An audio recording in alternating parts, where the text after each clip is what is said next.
Sudut IKIM FM iaitu 03-6205-1500. Baiklah, dan kepada anda yang menghantarkan pandangan soalan anda ke nombor talian WhatsApp kami, anda jangan lupa untuk cerikan nama anda dan dari mana anda mengirimkan soalan ataupun pandangan anda itu.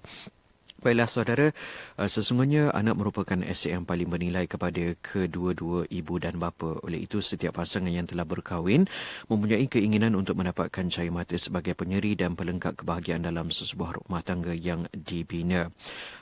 Justru pada malam ini insya-Allah kita bakal membicarakan tajuk berkenaan mendidik anak tanggungjawab ibu bapa, dan untuk itu bagi menguraikan tajuk ini kita bersama dengan Al-Fadhil Ustaz Adlan Abdul Aziz. Assalamualaikum Ustaz. Waalaikumsalam warahmatullahi wabarakatuh. Alhamdulillah, syukur kepada Allah kita bertemu sekali lagi Ustaz untuk berbicara tentang tajuk yang cukup menarik ini. Dan kepada makluman para pendengar IKIM FM juga, anda boleh menyaksikan secara langsung di laman FB IKIM FM, iaitu menerusi laman FB Go Live kami ketika ini untuk rancangan Tafakur Fiddin. Jadi Ustaz sebagai mukadimahnya, silakan untuk tajuk kita pada malam ini. Baik, terima kasih Saudara Nazri, dan saya ucapkan selamat malam kepada semua yang mendengar dan juga yang menonton. Alhamdulillah, tajuk kita pada malam ini adalah berkaitan dengan tajuk yang lalu, iaitu kita telah membicarakan tentang tanggungjawab anak-anak terhadap ibu bapa. Jadi itu tidak syak lagi, dalam 2 siri kita dah bercakap soal itu dan menunjukkan dengan jelas bagaimana pentingnya berbuat baik dan berbakti kepada ibu dan ayah.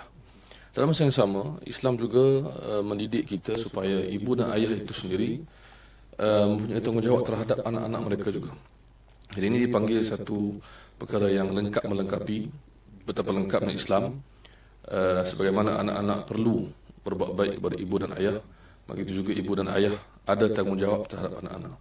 Dan dalam rancangan kita malam ini, kita tidak akan menumpukan kepada perkara-perkara yang asasi, yang semua orang tahu. Dari segi duniawi, iaitu sudah pasti ibu dan ayah perlu menyediakan makanan, tempat tinggal, keselamatan. Ini satu benda yang pasti, yang sudah pasti ia daripada ajaran Islam. Cuma yang kita nak tekankan pada malam ini dan insya-Allah siri-siri akan datang ialah tanggungjawab mendidik anak-anak tentang agama. Jadi anak-anak yang menjadi tanggungjawab kita, ibu dan ayah, dan mungkin juga melibatkan datuk dan nenek terhadap cucu mereka, perlu dididik dengan kehidupan beragama. Dan kita lihat dalam Al-Quranul Karim, dalam hadis-hadis Nabi SAW, ditekankan bahawa ibu dan ayah perlu menjaga anak-anak mereka dengan maksud mendidik supaya mereka kenal Allah Subhanahu wa taala, kenal Rasulullah sallallahu alaihi wasallam, mengenali agama mereka, menunaikan ibadah mereka, dan menjaga akhlak mereka. Ini semua benda yang asas dalam agama. Di samping makanan, pakaian, minuman, memang itu sudah pasti diketahui oleh semua manusia, tidak kita yang beriman ataupun tidak. Yang beriman, dia ada satu keistimewaan, iaitu dia memikirkan tentang pendidikan anak, soal agama anak-anak. Jadi kita lihat dalam hadis Nabi SAW, bagaimana Nabi menegaskan bahawa anak-anak dilahirkan dalam keadaan suci, dan fa'abawahu, kedua ibu bapanya lah, yuhawidanihi au yunassiranihi au yumajjisanihi, yang menjadikan anak-anak itu sama ada Kristian, Yahudi, Kristian atau Majusi.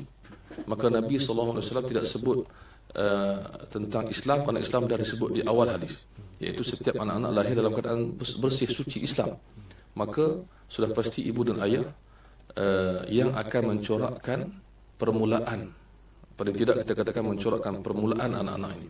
Maka Nabi tegaskan jangan sampai ibu bapa itu mencorakkannya ke arah seperti Yahudi atau Kristian atau Majusi atau lain-lain. Maka corak itu mestilah dibawa daripada Islam, iaitu yang suci, yang fitrah. Bermakna dalam dunia kita hari ini, kita tidak dapat menolak pentingnya peranan ibu dan ayah dalam kehidupan anak-anak untuk melahirkan anak-anak yang kenal Islam, dekat pada Islam. Jadi walaupun kita tak menafikan bahawa banyak faktor yang mempengaruhi anak-anak zaman sekarang, ini kita akan bincangkan bersama. Jadi faktor-faktor ini kita akan lihat, tapi yang pasti yang tak dapat ditolak oleh sesiapa sahaja ialah pentingnya peranan ibu dan ayah dalam mendidik anak-anak. Dan ini tanggungjawab bila Allah Subhanahu Wa Taala sebut dalam Al-Quran dan Nabi sallallahu alaihi wasallam sebut dalam hadis, dan kita sebagai muslim yang ada akal fikiran sempurna juga faham bahawa tidak mungkin kita nak contohnya ayah dan ibu ini baik, faham agama, kenal Islam, tapi tidak dapat diturunkan kepada anak. So ini satu benda yang akal kita susah nak terima dari segi bagaimanakah sepatutnya ibu dan ayah mendidik anak-anak. Kita tak persoalkan soal hasil. Kita bincang sekarang ialah bagaimana kita nak buat supaya kita dianggap ibu dan ayah yang bertanggungjawab mendidik anak-anak. InsyaAllah. Itulah ya dia sebersikit mukadimah kita pada malam ini, iaitu mendidik anak, tanggungjawab ibu bapa merupakan tajuk perbincangan kita pada malam ini untuk makluman para pendengar IKIM FM. Dan kepada para pendengar, sekali lagi kami maklum-alukan anda untuk menonton siaran kami ini. Itu bagi rancangan Tafakur Fiddin menerusi laman FB Go Live. Caranya anda perlu melawati laman FB IKIM FM dan insya-Allah anda juga boleh mengutarakan soalan ataupun pandangan anda di ruangan yang telah disediakan. Baiklah Ustaz ya, jika kita sedia maklum terdapat banyak sekali sekolah agama yang dibina di Malaysia ini, cukup banyak sekali untuk kemudahan anak-anak kita. Jadi pada pandangan Ustaz, adakah dengan menghantar anak-anak ke sekolah sedemikian sudah cukup memadai dalam mendidik anak-anak, khususnya daripada ibu bapa sendiri? Baik. Kita sekarang bincang soal apakah yang sepatut dilakukan oleh ibu dan ayah dalam mendidik agama anak-anak. Jadi ini akan melibatkan satu persoalan yang penting, iaitu adakah semua ibu dan ayah mampu untuk mendidik anak-anak sepenuhnya. Di zaman hari ini kita lihat, alhamdulillah, adanya sekolah-sekolah secara umumnya dan sekolah-sekolah yang bersifat Islamik secara khususnya, daripada sekecil-kecil usia sehingga yang dewasa, yang menawarkan program yang baik, sukatan yang hebat, didikan yang baik, guru-guru yang baik untuk membantu mendidik anak-anak kita faham agama. Maka sudah pasti ibu dan ayah perlu menggunakan peluang yang ada ni. Lebih-lebih lagi bila kita fikirkan dua faktor. Pertama, adakah ibu dan ayah mampu untuk mendidik sepenuhnya? Sudah pasti dalam hidup kita ni kita tahu bahawa tidak semua ibu dan ayah mempunyai ilmu agama yang banyak. Dan kita ini tidak menjadi masalah kerana kita sentiasa belajar. Jadi kita akan faham bahawa ada ibu dan ayah yang mungkin ilmu agamanya lebih daripada yang lain. Jadi yang kurang ilmu agama ini, dia menghadapi masalah untuk mendidik anak-anak. Jadi walaupun dia mempunyai keadaan yang mengizinkan, tapi ilmunya perlu ditambah. Maka itu satu, kekangan ilmu. Yang kedua, kekangan masa. Pada hari ini kita lihat ibu dan ayah sibuk. Jadi kesibukan masa ini, walaupun ibu dan ayah itu kita boleh panggil secara mudahnya ustaz ustazah, ada ilmu banyak, tapi tidak sempat untuk bersama dengan anak-anak kerana mencari rezeki, kerana tugasan di sana sini dan sebagainya. Maka sudah pasti keperluan pendidikan yang ditawarkan oleh sekolah-sekolah ni menjadi satu benda yang amat asas. Jadi ibu dan ayah mesti peka soal ini. Telah ada di mana-mana. Sampai hari ini ada orang kata kepada saya, mudah untuk akses untuk mendapatkan pendidikan anak-anak dalam agama ni mudah sangat. Cuma kadang-kadang ada satu kekangan yang kita kata kewangan lah. Mungkin setengah-setengah sekolah menawarkan pendidikan yang baik, tapi mungkin perlukan wang sedikit dari segi yuran dan sebagainya yang agak mahal. Tapi ini bagi saya adalah tidak semuanya begitu. Jadi sudah pasti ibu bapa yang menghantar anak-anak dan mengambil perhatian kepada benda-benda ini satu langkah yang amat baik. Dan dalam masa yang sama kita jangan menolak juga pentingnya ibu dan ayah selepas waktu sekolah. Bukan setiap masa anak-anak di sekolah. Dan kadang-kadang guru juga tidak ada banyak masa dengan anak-anak kita. Jadi kitalah yang mencorakkannya pula di rumah, di waktu cuti, dan kita lebih dekat kepada anak-anak sepatutnya. Maka di sini kita faham bagaimana Allah dalam Quran Allah sebut, ya ayyuhallazina amanu qu anfusakum wa ahlikum nara. Wahai orang beriman, peliharalah diri kamu dan keluarga kamu daripada siksaan api neraka. Maksudnya masih lagi tanggungjawab itu kena kepada ibu dan ayah. Maksud dia mesti jaga adakah dia menyokong perkara yang diajar di sekolah-sekolah ini, atau dia pula bertindak bertentangan dengan apa yang anak-anak ni yang jadi keliru. Anak-anak jadi keliru soal hukum hakam agama dan sebagainya. Kemudian dalam Al-Quran juga disebutkan antara yang asas dalam didikan ni ialah solat. Ya, betul. Jadi antara banyak-banyak perkara yang diajar, mesti kita ajar anak-anak ini dengan solat. Wa'mur ahlaka bis-salati wastabir 'alaiha. Allah sebut dalam Quran, suruh keluarga untuk menunaikan solat dan bersabarlah dalam menjaganya. Maksudnya kena pastikan bila di sekolah diajarkan, maka penjagaan solat itu mesti dipastikan oleh ibu dan ayah. Ya. Jadi kalau sebagai contoh, kalau ada ibu dan ayah yang mengambil mudah, contohnya kalau anak-anak tidak disuruh solat semasa di rumah, mungkin pendidikan yang diperoleh di sekolah itu tidak begitu kuat di sekolah. Ya, guru-guru menyuruh solat dan sebagainya, tapi mak dan ayah pula tidak menyuruh anak-anaknya solat. Maka di sini kita lihat, ya, satu benda yang amat baik bila kita menghantar anak-anak ke sekolah-sekolah yang mengajar pendidikan agama ini secara umumnya.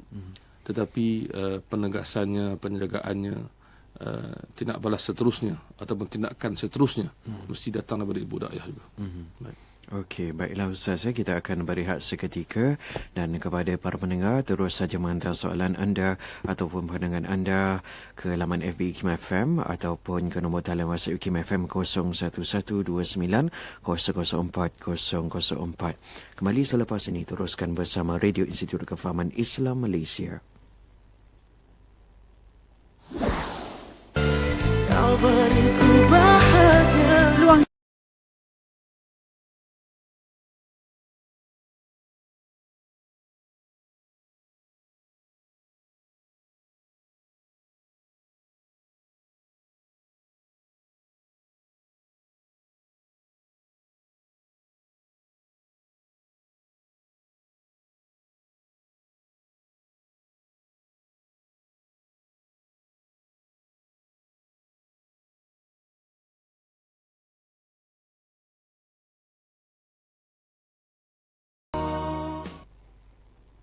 Alhamdulillah, syukur kepada Allah Subhanahu Wa Taala kerana kita masih lagi diberikan peluang pada malam ini untuk meneruskan lagi rancangan Tafakur Fiddin, dan untuk makluman rancangan ini diudarakan setiap hari Selasa pada pukul 9 malam dan siaran ulangannya pula anda dapat ikuti setiap hari Ahad pada pukul 4.15 pagi. Tamu undangan kita pada malam ini adalah Fadil Ustaz Adlan Abdul Aziz dan topik perbincangan kita pada hari ini masih menyentuh tentang mendidik anak-anak tanggungjawab ibu bapa. Dan sebentar tadi telah pun sebersikit Ustaz Adlan telah menerangkan sebersikit tanggungjawab ibu bapa menghantar anak-anak ke sekolah agama dan juga peranan ibu bapa dalam memahami peranan mereka dalam mendidik anak-anak pada masa kini. Dan Ustaz, mungkin Ustaz dapat mengulas sebersikit tentang kisah Nabi Lut dan keluarga mereka yang tidak beriman. Mungkin ada kaitan dengan tajuk kita pada malam ini. Silakan Ustaz. Ya, dalam Al-Quranul Karim kita tahu bahawa Allah Subhanahu Wa Taala membawa kisah-kisah teladan, dan kisah-kisah ini sebagaimana kata ulama tafsir, ialah kisah-kisah yang membawa pengajaran.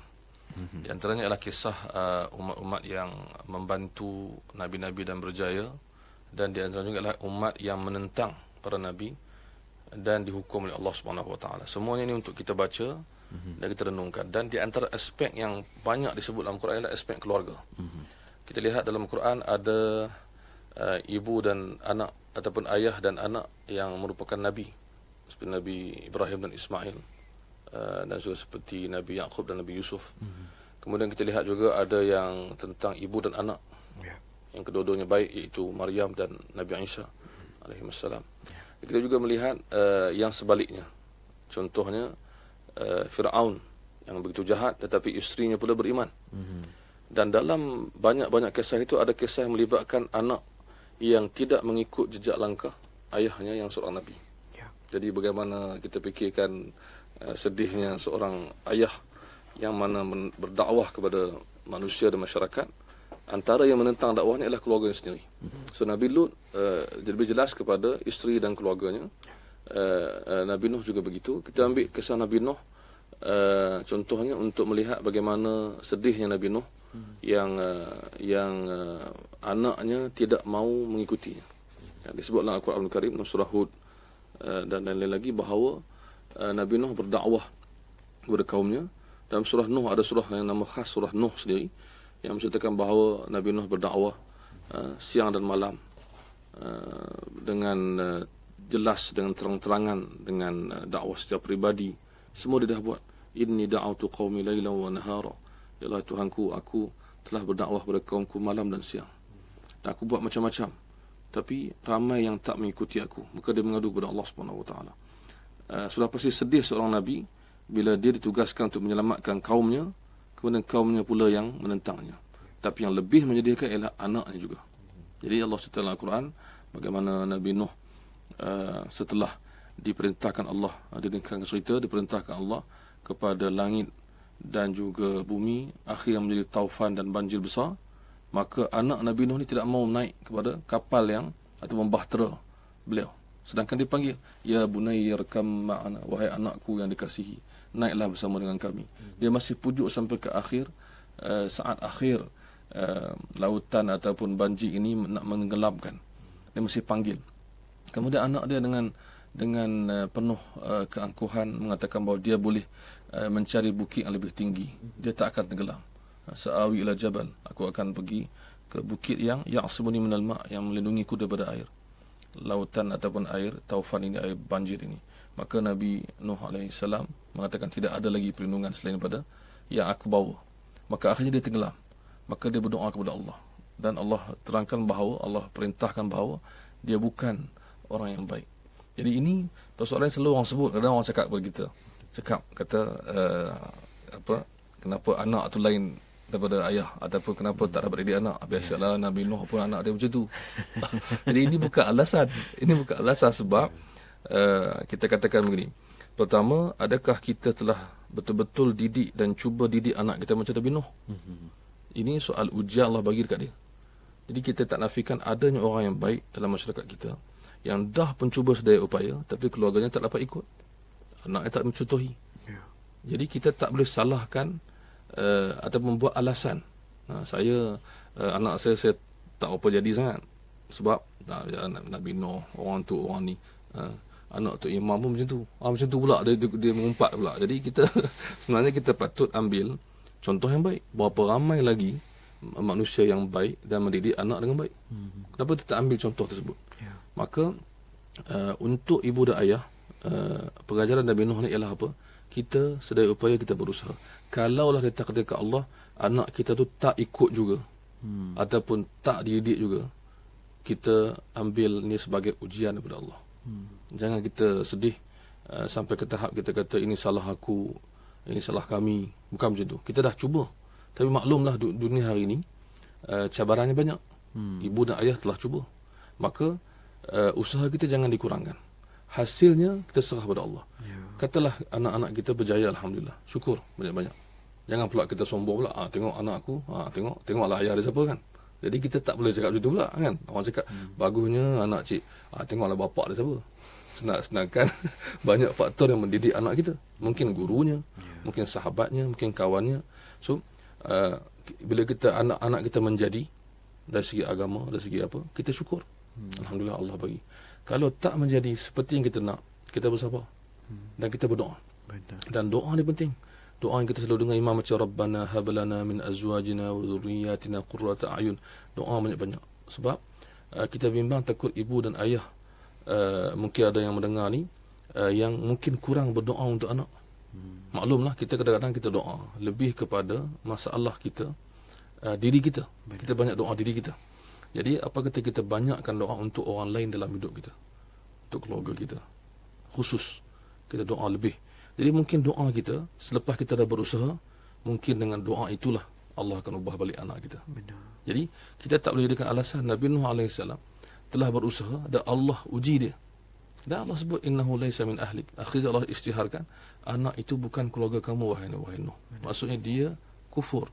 Dia bersama orang zalim. Dia tidak mau ikut Nabi. Kesalahan dia ialah dia yang buat. Bermakna Nabi Nuh tidak dipersalahkan. Begitu juga kisah Nabi Lut, keluarganya. Dan kedua-dua keluarga Nabi Lut ni sebagai contoh untuk kita faham bahawa Allah menguji hamba-hambanya masa ke semasa. Tidak semestinya seorang suami itu baik, isterinya juga begitu, atau sebaliknya, atau anaknya, atau ibu ayahnya. Ini sebagai pengajaran, bukan sebagai alasan untuk kita tak mendidik anak kita. Benar. Jadi bila kita tak berusaha sepenuhnya, maka tak boleh salahkan melainkan diri kita. Kan mungkin contoh kita kata, kalau kita tak menjaga, tak berpesan atau tak jaga solat anak-anak kita, kemudian dia tak jaga solat, kita pun cakap nak buat macam mana? Buat macam-macam lah. Maksud kita janganlah cakap buat macam mana, buat macam-macam. Adakah kita telah sepenuhnya berusaha, atau kita biar je? Kita biarlah dia solat pun cikgu dah suruh. Saya tak suruh lah Ustaz, saya biar je. Saya penting saya. Ada orang macam tu. Ada orang yang sedihnya, maaf cakaplah, suami isterinya ke masjid, tapi anak-anak tak tahu ke mana. Susah masalah juga. Adakah semayangnya, adakah orang kata apa, perangainya, adakah akhlaknya, adakah ilmunya terjaga. Jadi kadang-kadang kita hati-hati mengambil kisah Nabi Nuh dan sebagainya ini untuk pengajaran. Setelah kita berusaha, Allah uji manusia. Kadang-kadang Allah uji begitu. Seorang yang soleh, kan, tiba-tiba anak dia lain. Kan, kita pun tahu lagu Raihan kan, iman tak dapat diwarisi. Jadi kita nyanyi lagu tu lama dah. Jadi semoga kisah tu menjadi pengajaran kepada kita. Kalaulah Allah uji kita, belum lagi berhasil apa yang kita inginkan, bukan sebagai alasan untuk kita tidak mencuba. Baik. Sebenarnya ibu bapa pada zaman kini tidak perlu rasa tergamam atau terkejut dengan perubahan tingkah laku anak-anak, ya, Ustaz, seperti mana yang Ustaz nyatakan sebentar tadi. Contohnya telah pun ada apa yang telah diuji oleh Allah SWT ke atas Nabi Nuh dan juga Nabi Lut sebentar tadi, ya, Ustaz. Baiklah, kita ada dua persoalan, di mana dua persoalan ini daripada dua ibu yang cukup prihatin dengan anak-anak mereka, ya, Ustaz. Kalau saya dapat bacakan situasi yang pertama terlebih dahulu, Ustaz. Jika seorang anak yang agak degil atau nakal tidak dengar kata ibu bapa, walaupun sudah dididik mengikut ajaran Islam seperti suruh solat, mengaji dan sebagainya, adakah patut seorang ayah menghalau dia keluar dari rumah sebagai mengajar atau supaya anak itu sedar? Bagaimana itu, Ustaz? Ini salah satu daripada pertama sekali kita yang lihat kepada kita tak tahu bagaimana situasi yang bertanya, tapi kita kalau bolehlah, kalau dari segi saya secara peribadi, janganlah sampai ke tahap itu. Kan, untuk kita mendidik anak-anak ini, dan kalau boleh kita tak dapat tidak doa banyak-banyak. Benar. Kan, doa banyak-banyak. Kita sedar bahawa kita ni, apa yang kita buat ni Allah yang berikan. Di samping kita menegur dan jangan berputus asa, di samping kita menyuruh orang lain juga menegur. Kalau kita dah kemungkinan bertanya, ni kata saya dah buat macam-macam, mungkinlah saya nak boleh cakap sini, mungkin kalau diizinkan, mungkin ada lagi yang belum dibuat, mungkin ada sebelum dihalau tu kan. Maksudnya mesti difikirkan adakah cara lain yang boleh dibuat sebelum nak bertindak sampai ke tahap kita tak tahu anak dia besar mana sebenarnya. Kan, nak dihalau, elok dihalau dari segi apa, adakah dia berpindah atau ke mana, kan, adakah dimarahi. Jadi sebelum kita ambil tahap begitu, saya rasa elok banyak lagi. Mungkin kadang-kadang ayah tu terlalu pemarah, maka dia minta ibunya nasihat, atau keduanya tak dapat, dia minta saudaranya nasihat. Jadi kita kena pegang bahawa nasihat dia menasihat ni ada kesan dia, insya-Allah. Sebab kita, kalau kita ingat balik, kita sendiri sejak kecil pernah ditegur. Mungkin nenek kita, mungkin ayah kita, mak kita, mungkin pakcik, mungkin guru. Teguran yang masa kita dengar tu, kita mungkin tak peduli. Tapi lama kita akan ingat balik teguran tu. So dia ada kesan, mungkin lambat. So kita tak boleh berhenti menasihati dan menegur, terutama daripada seorang ayah dan ibu. Ini anak ni, hak dia. Maksud anak dia dengar cakap dia. Cuma cara kita menegur mungkin kita kata semampu kita. Jadi kita saya tidak orang kata apa, tidak ke arah sampai dia nak halau, bergaduh sebagainya. Kita tak tahu situasi dia. Semoga Allah bantu yang bertanya, insya-Allah. Itulah, ya, cabaran dia sebagai ibu bapa, Ustaz, ya. Dan mungkin salah satu cara yang boleh diamalkan, mungkin bapa itu sendiri boleh menghantar anak mereka untuk memperbaiki ibadah solat, mungkinnya. Betul. Untuk belajari dengan kem solat, program khusus kan. Betul. Ya, itu bukan dengan cara yang sebegini mungkin, ya. Baiklah, kita akan ke situasi yang seterusnya, Ustaz, ya. Okey. Saya sedang menjalani pengajian pada peringkat PhD dan saya mempunyai 2 orang anak autisma. Saya ingin membuat keputusan berhenti dari pengajian kerana anak-anak adalah keutamaan sebagai amanah daripadanya dan semestinya memerlukan bimbingan saya sebagai ibu. Soalan saya, adakah wajar keputusan saya memandangkan pengajian ini juga satu amanah tetapi hati saya tidak kuat untuk melihat keadaan anak-anak? Mohon beri penjelasan untuk saya sebagai ibu yang dilema antara 2 amanah yang perlu saya tunaikan. Ya. 2 Susah anak juga. dalam dilema juga. Dalam dilema juga. Ya. Sebenarnya kita minta yang bertanya untuk berbincanglah dengan keluarga terdekat dan berbincang dengan saudara mara dan juga bincang dengan orang-orang berilmu yang tahu situasi. Sudah pasti anak-anak itu anugerah dan amanah daripada Allah Subhanahu Wa Taala. Kalau telah diputuskan dan telah dibuat keputusan untuk menjaga anak, bagi saya satu benda yang besar. Janganlah kita nak bandingkan dengan apa-apa. Jadi kalaupun tak ambil PhD atau tak menyambung kerana anak-anak, saya rasa tak ada orang yang akan pertikaikan pun. Kalau orang yang tak tahu pun dia dengar kan, dia kata ini buat begini kerana anak dia. Orang akan ambil sebagai satu contoh yang baik.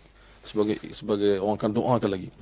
Baiknya ibu ni, alhamdulillah bagusnya dia kerana anak-anak dia sanggup berkorban. Jadi yang penting ambil pandangan orang yang terdekat. Bila dah ambil keputusan, teruskan sebab kebaikan tu akan ada di mana kita buat kebaikan untuk anak-anak, maka Allah Subhanahu Wa Taala akan balas dengan lebih banyak kepada kita. Itu kata ibu apa ni, bila berlaku terdengar kes-kes macam ni, kita yang tak menghadapi situasi ni kadang-kadang tak faham macam mana susahnya mereka hadapi. Jadi kita yang tak faham nak buat apa, kita bagi sokongan, kita bagi doa dan kita memahami. Jangan kita pula yang jadi penghalang. Bila ibu dan ayah ni dia fikir anak, itu benda yang besar.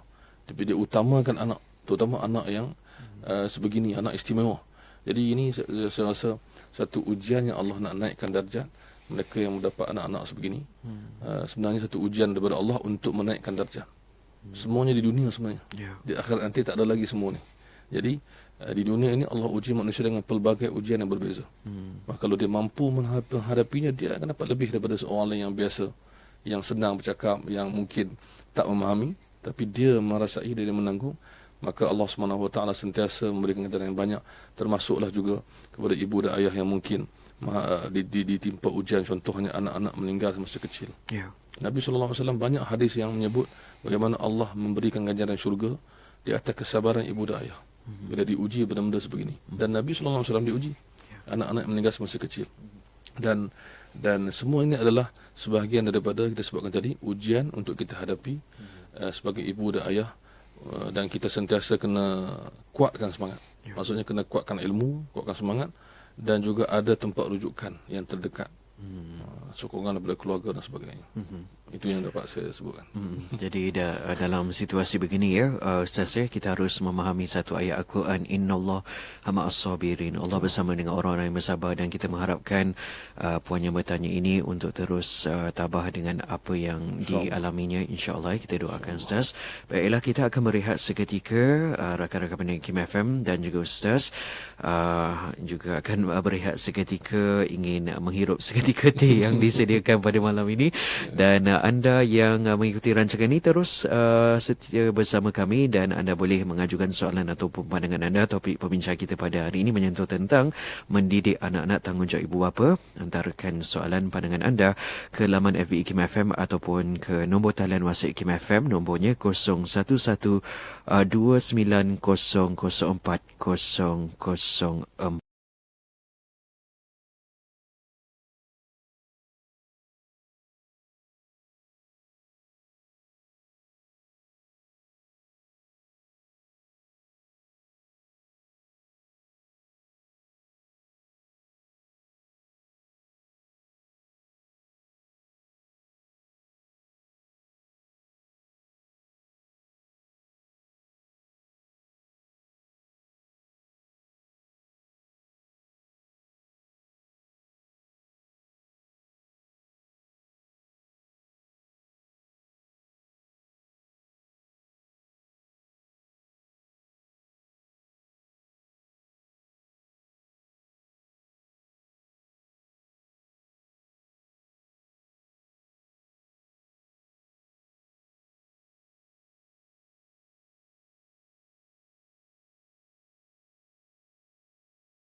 anda. Syukran jazilan, terima kasih atas kesetiaan anda bersama saluran radio Institut Kefahaman Islam Malaysia IKIM FM, dan kita masih lagi bersiaran secara langsung untuk rancangan Tafakufiddin pada malam ini dari studio utama IKIM FM di Langgak Tunku of Jalan Tunku Abdul Halim, Kuala Lumpur, dan tamu undang kita masih lagi Fadil Ustaz Adlan Abdul Aziz. Terima kasih Ustaz kerana sudi bersama dengan kita pada malam ini. Dan mungkin Ustaz ada huraian sedikit mengenai tentang adab Nabi Muhammad sallallahu alaihi wasallam terhadap anak tiri baginda sendiri. Silakan Ustaz. Baik. Rasulullah sallallahu alaihi wasallam kita ketahui mempunyai anak-anak yang dilahirkan oleh Khadijah, Sayyidatina Khadijah binti Khuwailid, dan juga seorang lagi isterinya iaitu Maryah. Dan anak Nabi kita sallallahu alaihi wasallam ini macam lagu-lagu nasyid yang anak-anak kita bacalah, iaitu ada 7 orang. Dan anak-anak ini sudah pasti dididik dengan adab sejak daripada kecil. Cuma satu hadis yang berkaitan dengan anak tiri.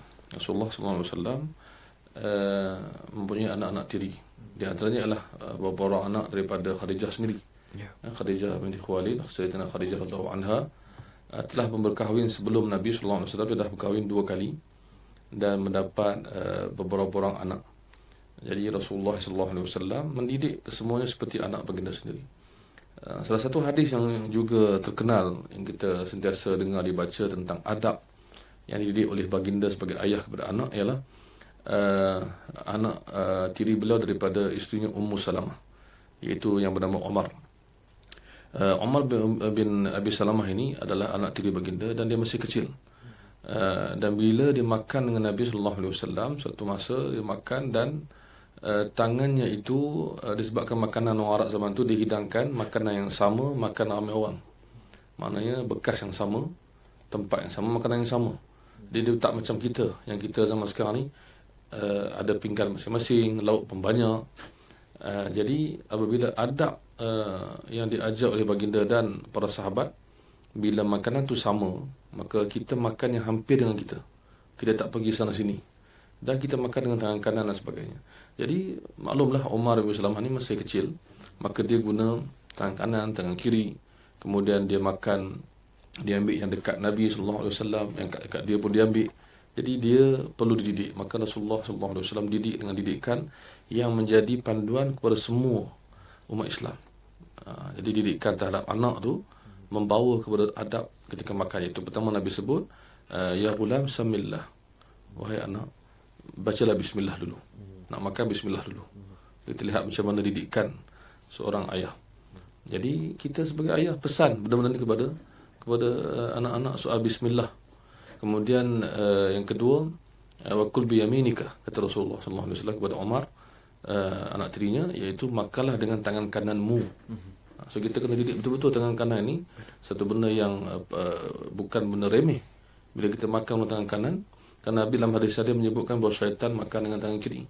Maka kita menjaga adab. Benda-benda yang baik kita gunakan kanan. Dan yang ketiga, wa kul mimma yalik, makanlah yang hampir denganmu.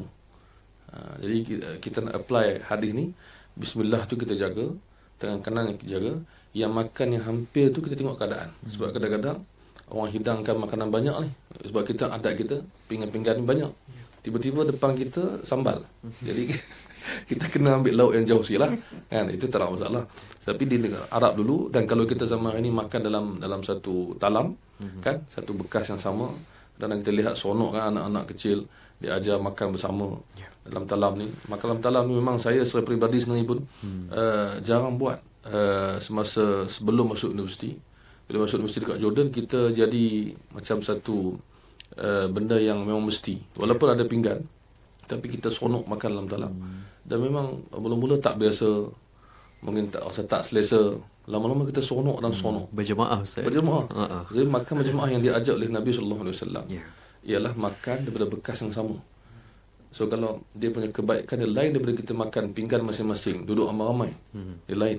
Maka setiap tempat, setiap satu keadaan dan tempat dan adat ni ada pengaruh dia. Tapi Rasulullah SAW suruh, maka ada kebaikan dia. Memang orang yang dengar saya cakap ni, yang pernah makan guna talam ni, memang dia rasa kebaikan dia. Dia rasa lain. Dan kadang-kadang kita rasa kenyang tu lain. Sama-sama. tambah pun boleh tahan lah, tambah satu talam. Semua nak tambah satu talam. Jadi banyak juga lah makan. Jadi bila Rasulullah dengan anaknya sebegini, dan bukan dan kadang-kadang bukan hanya dengan anak baginda saja, kadang dengan anak-anak kecil yang lain pun Nabi SAW tunjukkan contoh. Contoh Nabi suka cium kanak-kanak kecil, dukung dia dan sebagainya. Sampai satu hari dilihat oleh seorang sahabat yang mengatakan bahawa Rasulullah, saya ada 10 orang anak, saya tak pernah cium seorang pun. Antara adat Arab zaman tu. Dan mungkin ada adat begitu di negara lain, tempat lain. Dia nak cium anak tu, ayah tu nak cium anak tu macam mak cium anak ni biasa. Dia ayah cium anak mungkin tak sesuai dalam adat dia. Maka Nabi kata, Nabi jelaskan, man la yarham la yurham. Siapa yang tak menyayangi, tunjuk dia sayang, dia tak disayangi balik. Maka dia dapat pengajaran sahabat tadi, dapat pengajaran Rasulullah SAW, pemimpin, Nabi, Rasul, orang hebat, jumpa kanak-kanak, pegang, dukung, cium, dan cucu dia dan anak dia.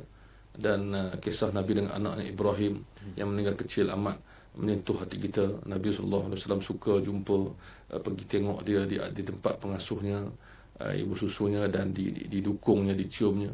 Dan ini adab yang ditunjukkan oleh Nabi SAW terhadap anak-anak dia, dan para sahabat dia juga begitu. Mereka mengikut cara Nabi SAW dari segi rapat dengan anak, satu hal, tapi menegur anak kalau perlu ditegur. So itu sebenarnya yang penting. Kalau kita manjakan sangat sampai tak ada teguran, sampai kita ikut semua yang anak tu nak, maka dia akan jadi anak yang manja, yang akan tidak tahu mana yang betul, mana yang salah. Maka didikan Nabi SAW dan para sahabat sederhana dan seimbang, tidak lebih dan tidak kurang. So itu kita cubalah praktikkan, terutama pada yang mendengar ini. Kalau ada anak, dia boleh fikir-fikirkanlah bersama, insyaAllah. Jadi justru sebagai ibu bapa, mereka perlu memberi didikan syariat, ya Ustaz, yang sempurna kepada anak-anak mereka seawal mungkin, bermula dari dalam kandungan ibu lagi. Seperti kata pepatah, melentur buluh biarlah dari rebungnya.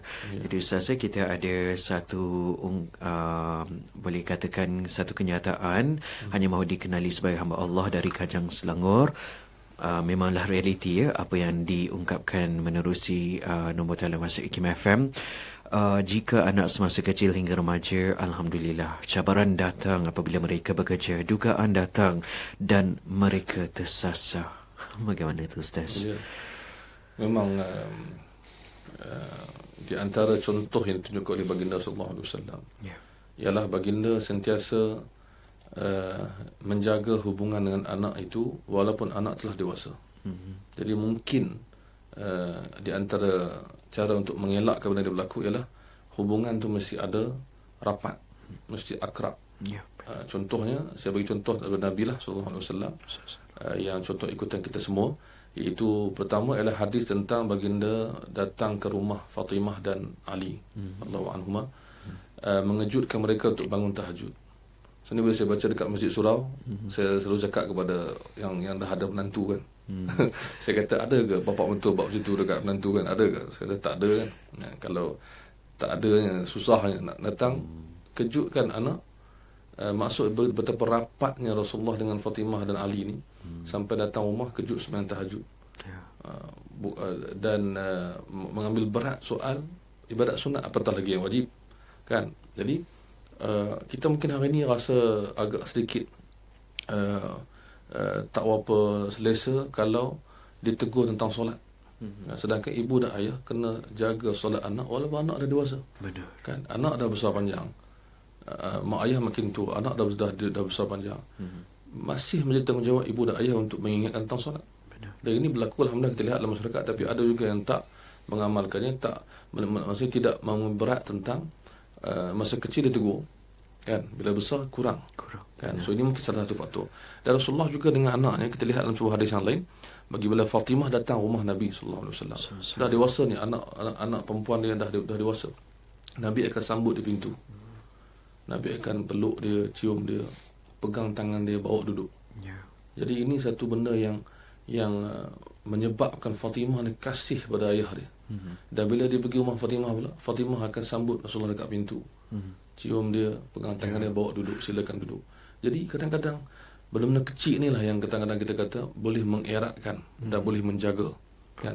Macam orang betul sebut the power of small ni. Ada buku kan, Benda-benda kecil ni kadang-kadang orang barat pun sebut benda kecil ni sentiasa dibiarkan tapi kesannya panjang. Benar. Kan? So benda-benda kecil sebegini mungkin saya kongsi apa yang diluahkan tadi, mungkin ibu dan ayah boleh mencari jalan untuk sentiasa rapat dengan anak-anak dan boleh menegur anak-anak, dan saya rasa anak-anak suka ditegur dengan kasih sayangnya, dengan dia berat oleh ibu dan ayah, insya-Allah.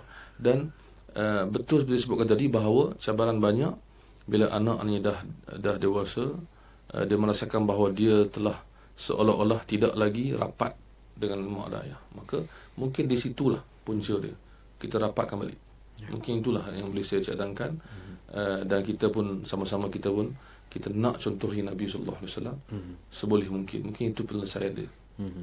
Soalan seterusnya Ustaz, ya, ingin bertanya, saya ingin menjaga anak-anak tetapi suami tidak mengizinkan kerana dia ingin saya mendampinginya di Kuala Lumpur sedangkan anak-anak berada di kampung bersama neneknya. Bagaimana itu Ustaz? Allah. Dari segi penjagaan lah anak-anak. Memang kita katakan sepatutnya seorang dia kata hebatnya seorang wanita ni dia boleh jaga suami dan jaga anak-anak. Tapi kadang-kadang suami ni kita kata mungkin sukar nak jaga anak-anak, dia hanya mengharapkan bantuan isteri. Jadi pada saya lah, dan pandangan saya mungkin tepat, mungkin tidak. Saya berkongsi pandangan saya ialah sepatutnya suami dan isteri berkongsi masalah mendidik anak. Jangan hanya dibiarkan kepada ibu. Walaupun itu selalu berlaku lah. Kan? Kita tak nafikan orang lelaki ni dia ada cerita dia ada macam ego dia sendiri. Kan? Orang perempuan ni kena buat semua benda. Sampaikan setengah orang perempuan kata kami kerja pun kerja, balik rumah kami kerja lagi. Jadi pada saya setiap orang dia boleh selesaikan masalah ni. Kalau boleh biarlah seorang suami, saya nasihatkan suami lah kan.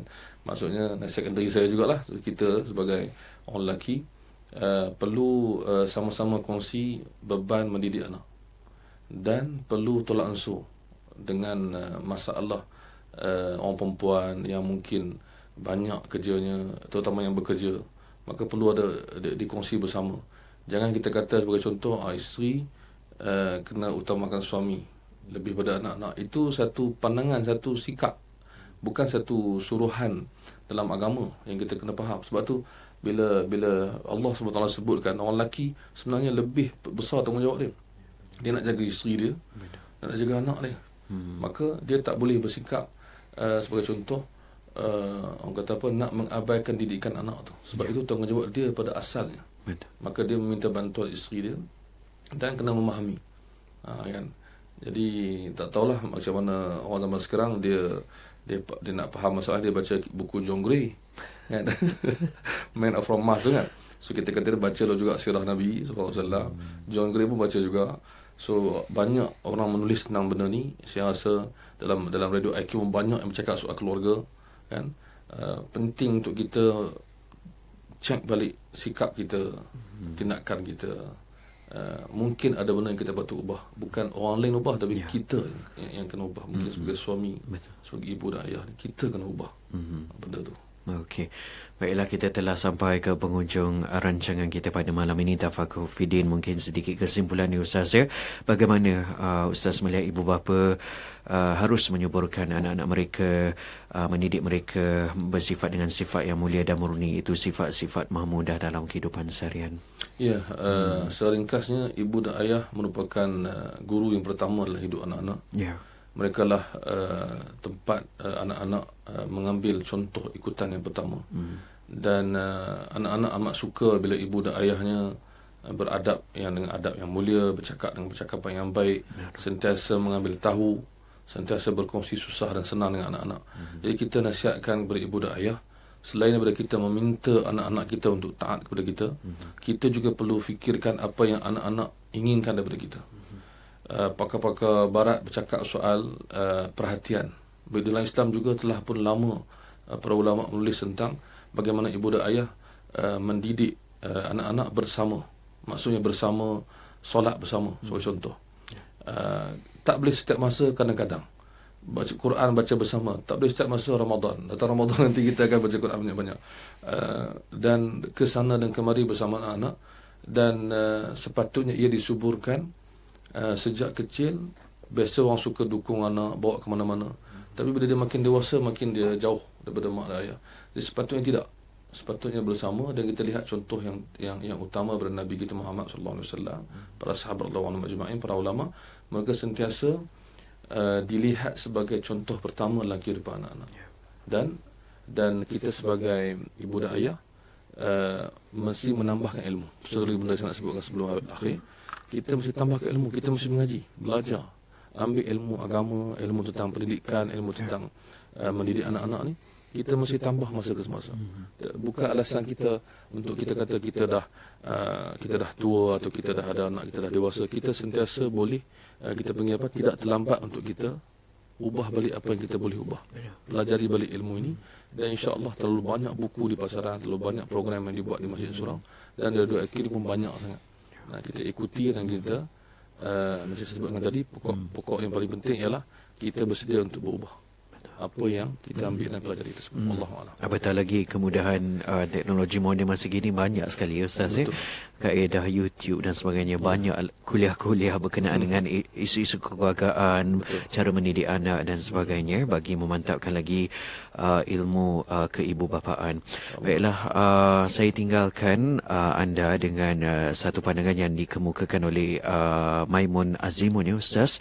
Syukran jazilan Ustaz, ilmu yang cukup bermanfaat, alhamdulillah, amin. Dan anggaplah anak sebagai sahabat rapat dan mesra, selalu berbincang masalah anak, hal dunia juga akhirat.